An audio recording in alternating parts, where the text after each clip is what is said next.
전문성이 있으면 대체 안 되려나? 의학계나 법조계나 금융계는 굉장히 그것도 공부 많이 해야 되니까 네. 요거는 안정적이지 않을까요? 그러세요. 요 세 가지 주군에 대해서 대체가 빨라집니다. 그럼 어떤 역량을 키워야 될까요? 최근에 되게 이슈됐잖아요. 챗GPT를 통해서 많은 것들이 변하게 될 네. 것이다. 제일 사람들이 관심을 갖는 건 네. 직업이 사라질 거라는 예언. 되게 무서운 일이잖아요. 이게 어떻게 되는 거죠? 저는 그런 거 볼 때마다 드는 생각이 인공지능을 만든 게 사람이잖아요. 근데 사람이 만든 기술을 사람이 두려워하고 있는 상황이에요. 내 직업이 사라질까봐. 하나는 거기서 사라진다는 건 직업뿐만 아니라 저는 현재 우리가 알고 있는 일반적인 직업은 다 사라진다라고 생각을 합니다. 순서랑 시간의 문제지. 그럼 실제로 그게 저희가 실감하기는 어떤 식으로 변하게 될까요? 대체 논의가 많이 발생하는 직업군의 특징이 보면 몇 가지가 있어요. 첫 번째는 예를 들어 상담사를 놓고 보게 되면 상담사는 장기 근속자가 별로 없어요. 만약 콜센터 직원, 나는 이 분야에서 20년 가까이 일했던 전문가 이런 게 별로 없고 대부분 한 2, 3년 일하다가 나가시거나 그게 다 매뉴얼이 있으니까 대체되기가 쉬운 거죠. 정답입니다. 첫 번째가 매뉴얼화 된다는 거예요. 네네네. 되게 루틴화가 쉽다. 약간 후속자가 봤을 때도 바로 요걸만 공부하면 돼 이렇게 들이밀 수 있는 거. 또 하나는 같은 업무를 여러 명이 보고 있어요. 콜센터 보면 영화에서 봐도 쫙 앉아서 몇백 명이 사무실에 앉아 있잖아요. 그리고 세 번째가 이분들은 감정 소모가 많은 직종이에요. 감정 소모가 많다는 얘기는 감정 소모되는 것 때문에 기업 입장에선 그만큼 돈을 더 줘야 되는 거고 네. 감정 소모되는 부분에서 직무상에 뭔가 리스크가 발생하는 거예요. 이 세 가지는 기계로 대체하면 너무 좋은 거죠. 기계는 매뉴얼 학습시키기 좋고 기계는 밤새는 개념이 없기 때문에 여러 명이 가는 혼자 다 해도 되고 기계는 감정이 없기 때문에 이거로 인한 불안 요소가 없죠. 그러니까 이 세 가지 주군에 대해서 대체가 빨라집니다. 서비스업이나 네. 전문성이 그렇죠. 조금 네. 높지 않은 직업들이 빨리 대체될 거고 근데 그러면 전문성이 있으면 대체 안 되려나? 할 수도 있잖아요. 그래서 최근에 이제 학부모님들이 저한테 많이 물어보시는 게 네. 의학계나 법조계나 금융계는 굉장히 그것도 공부 많이 해야 되니까 네. 요거는 안정적이지 않을까요? 그러세요. 특히 이제 의료계는 많은 전문 지식 플러스 또 손기술이 들어가니까 얘는 기계 대체가 안 될 것 같다고 하시는데 사실 국내에서는 아직까지 조금은 안전해 보일 수 있는 게 우리가 흔히 이야기한 챗 GPT는 외국 엔진이잖아요. 영어 텍스트를 학습한 기계예요. 근데 한국어 텍스트를 학습하기 시작하게 되면 또 판도가 완전 달라지는 거죠. 일례로 금융계통이나 법조계통에서는 미국 같은 경우만 봐도 영어로 되어 있는 원전 텍스트가 워낙 많다 보니까 디지털화된 게 학습을 이미 끝냈는데 국내는 아직 그게 학습이 덜 됐기 때문에 타격이 덜아 보이는 건데 학습이 돼 있으면 당연히 얘 자체에선 굉장히 그 안에서 루틴이 명확한 거거든요. 법조계나 의학이나 금융계의 어떤 보고들은 대체가 빨라집니다. 왜냐하면 인간은 이만큼의 텍스트를 합숙하는데 시간이 많이 걸리기 때문에 인간의 전문성이라는 건 시간하고 비례가 돼요. 보통 한 영역에서 10년 공부했다 하면 전문가를 인정해 주죠. 근데 흔히 이야기하는 그 파운데이션 모델들은 인간의 학습시 10년을 아무리 길어도 하루 이내 학습을 끝내버리기 때문에 우리가 갖고 있는 전문성의 시점, 시간의 축하고 완전히 다릅니다. 갑자기 그게 생각나는데 그 직업들이 다 사라질 거다. 네. 막 뭐 90%가 이상이 사라질 거다 이런 네. 그래프가 있고 위에 남아있는 게 운동선수, 뭐 연예인 근데 그 표에서 나오는 특성은 그거예요. 기계가 그걸 물리적으로 대체하지 못한다는 게 아니라 그거를 인간이 해주기 때문에 난 좋은 것 같아.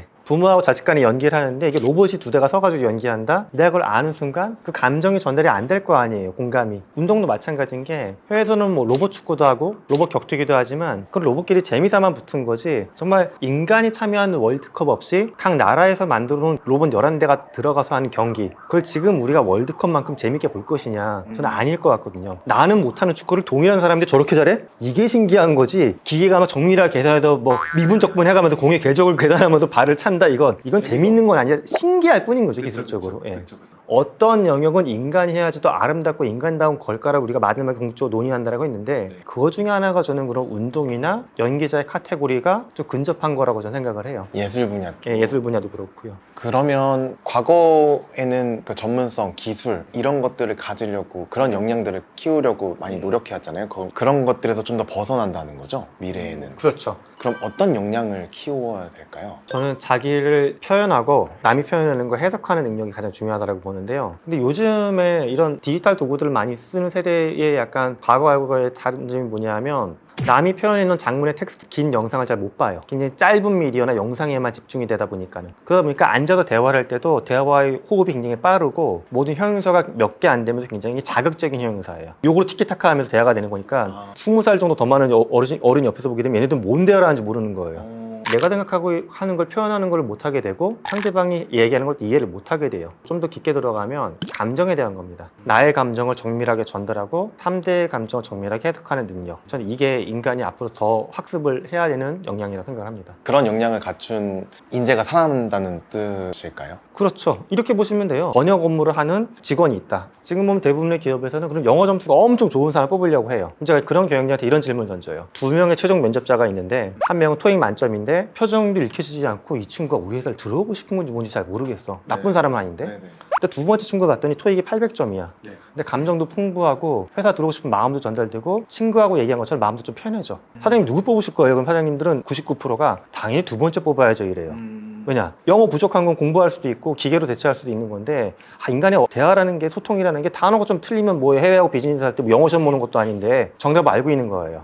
인간은 감정을 표현하고 전달하는 게 훨씬 중요한 역량이구나. 그럼 어떻게 보면 사람의 마음을 움직일 수 있는 것도 굉장히 중요한 역량이 되겠네요. 그렇죠. 실험을 해보면 재밌는 게요. 소셜미디어 쓸 때 페이스북이나 인스타그램 쓰면 좋아요 붙는 거 막 신경이 쓰이잖아요. 근데 실험을 두 그룹으로 쪼개가지고 이 그룹은 아무런 좋아요가 안 붙고요. 이 그룹은 좋아요가 일정으로 랜덤하게 막 붙는데 사람이 눌러주는 게 아니라 기계가 눌러주는 걸 알려주고서 붙어요. 기계가 주는 거 아는데도 이거 흐뭇하게 느껴요. 그만큼 인간은 감정 전달에 목마른 존재이긴 해요. 그럼 세 번째 케이스를 보면 기계가 눌러주는 경우가 두 번째였고 사람이 눌러주는 케이스가 세 번째야. 어느 걸 더 좋아할까? 나랑 같은 존재인 사람이 나를 공감하고 칭찬한다는 게 나한테 훨씬 더 아름다운 감정을 주는 거죠. 기계가 분석해서 훌륭한 리포트입니다 하고 좋아요 눌러주는 것보다 네 옆에 방 교수가 김진 교수님 글 좋아요 훨씬 더 나한테는 임팩트가 있거든요. 아무리 기계가 피드백을 해주고 중간에 매개자 역할을 해줘도 인간 간의 관계를 형성하는 건 결국 감정이고 이 부분은 계속 중요한 포션으로 남겨진다라는 겁니다. 아, 그러네요. 그게 AI가 대체할 수 없는 인간만 가지고 있는 역량이겠네요. 맞아요. 궁금해지네요. AI가 사람에게 감동을 줄 수 있을까? AI가 사람을 웃길 수 있을까? 지금만 놓고 보면 AI가 제일 못하는 게 개그예요. 아, 그래요? 사람들이 AI가 개그 코드 있을 거라고 좀 오해하는 케이스는 뭐냐면 앤드류 삼행시 줘봐 되게 어렵잖아요. 그쵸. 근데도 AI는 사람보다 이런 거 잘해요. 왜 그러냐면 얘는 데이터 풀이 워낙 많거든요. 많으니까. 근데 그거랑 또 개그랑 다르기 때문에 이런 상황에서 나면 웃길 수 있는 얘기를 들려줘. 근데 흔히 이야기하는 부장님 개그가 나와요. 아재 개그. 유머는 신선해야 되고 획기적이어야 되니까 갑자기 예. 어떻게 여기서 이런 생각을 하지? 하는 거야 되니까. 근데 저는 감동은 우리가 어느 정도 느낄 수 있다고 보는 건 AI를 좀 글 작업하는 분들도 많이 참고를 하세요. 제 주변에 방송 작가나 소설 쓰는 분들도 AI를 동원을 많이 하세요. 그분들이 되게 신기해하세요. 기본 시납을 잡고서 여기서 중간하고 최종 부분에 그 트위스트 부분, 반전 부분을 넣어달라고 하면 몇 개의 대안을 만들어줘요. 근데 꽤나 그럴듯하거든요.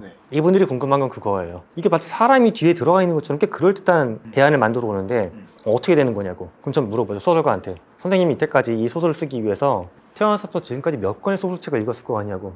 머릿속에 한 3,000권 읽지 않았을까요? 그래요. AI는 3,000권이 뭡니까? 수십만 권 읽은 거죠.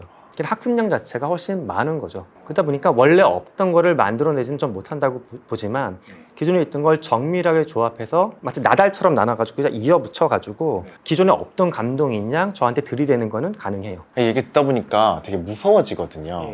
좀 희망적인 얘기가 없을까요? 희망적입니다. 저는. 왜냐하면 인간이 했던 작업을 기계가 대체를 해온 게 인간의 역사예요. 그래서 하다못해 뭐 지금 우리가 핸드폰에 있는 카메라 아무것도 아닌 기능 같지만 카메라가 나오면서 그때 화가들은 또 기겁을 했어요. 나는 이제 풍경도 못 그리고 사람도 못 그리고 끝나는 거다 나는 이제 삶이. 근데도 다른 쪽으로 전환이 돼서 다른 작업들을 하고 있죠. 이렇게 계속 전화를 해왔는데 이게 슬프냐? 저 안 슬프거든요. 지금 우리는 그 또 한 번의 과도기에 들어가는 거죠. 지금 당장은 내가 어렵게 썼던 보고서나 소설의 초안을 내가 쓰는 것 같아. 내 일자리 뺏기는 것 같아서 슬플 수가 있어요.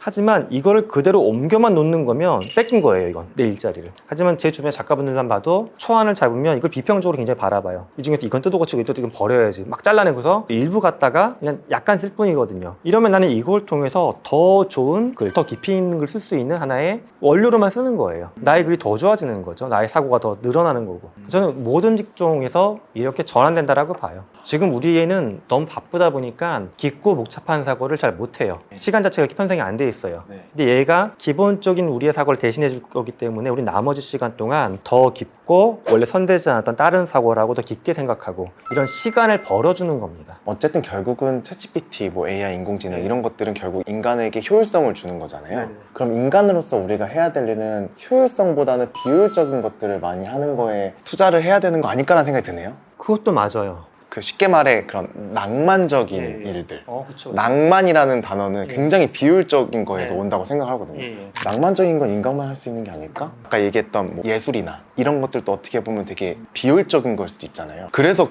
여기 제가 적어놓은 문장이 있는데 당신의 사회적 역할은 무엇이건 발견, 탐험, 판타지, 표현, 친교, 유머, 예. 양육, 휴식, 소속 등의 유형의 경험을 맛보기 위해 길을 나서길 바랍니다 라고 이제 하셨어요. 좋은 메시지예요. 이게 딱 제가 네. 말했던 것 같은 거예요. 근데 현대 사회에서 대부분 경험이 좁아져 있어요. 예를 들어 학교에서 공부하는 저희 학생들만 봐도 공부를 왜 하는지 이렇게 인터뷰를 하다 보게 되면 다 경쟁이나 통제예요. 내가 더 많은 걸 짊어주기 위해서, 얘를 이기기 위해서. 이렇게 하는 공부는 너무 슬프잖아요. 내가 새로운 지식을 탐험하고 동일한 거지만 저 사람은 어떻게 보고 있는지 발견도 하고 내 감정을 표현해서 전달하기도 하고 이렇게 공부할 수 있으면 너무 즐거운 공부가 되거든요. 친구들이 동료가 되는 거예요. 근데 내가 1등이고 제가 2등이야 이 얘기만 하다 보면 이제 적대시 되는 건데 삶에서 우리는 너무 빠른 성장을 해야 되다 보니까 어쩔 수 없이 통제, 경쟁, 성취 이런 몇 가지의 경험에 몰입해 있어요. 나머지 아까 말씀하셨던 그 경험의 재미들을 잃어버리고 사는 것 같아요. 이게 진짜 좀 좋은 포인트 같아요. 그래서 제가 책에서도 챕터 2를 인간의 이제 마음의 진화라고 담아서 인공지능이건 로봇이건 생명공학이건 미래기술을 다루는 책들은 보통 산업이 이렇게 바뀐다고 이야기하지 그 산업의 구성원인 사람은 어떤 변화를 느끼는지에 대해선 얘기하는 책이 사실 거의 없어요. 그래서 저는 그게 더 본질적으로 중요하다고 보거든요. 산업은 인간이 살아가는 하나의 틀일 뿐이기 때문에. 그러니까 직업이 사라진다는 무서운 말이잖아요. 예. 굉장히 자극적이고 예. 그 자세히 들여다보고 교수님 얘기도 들어보니까 어쩌면은 우리가 더 재밌게 살아가는 방식이 될 수도 있겠다. 그렇죠. 그러니까 예전에 비해서 우리가 조금 더 우리가 하고 싶은 일 더 많이 할 수 있게 됐잖아요. 우리의 노동 시간이 더 줄어들 수도 있겠고 그거 안에서 우리가 인간다움을 더 지키기 위한 노력들을 더 해야겠다는 생각도 드네요. 감사합니다. 감사합니다. 고맙습니다. 여기까지.